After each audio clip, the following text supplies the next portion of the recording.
Yan na. Merienda tayo ng mani.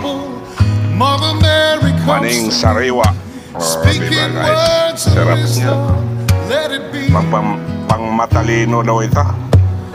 Tatalino daw ang tao nito pag tayo ng kain ng sariwang mani. Hindi ko alam kung totoo yung mga guys, ha? Kaya na humusga. Let it be, let it be.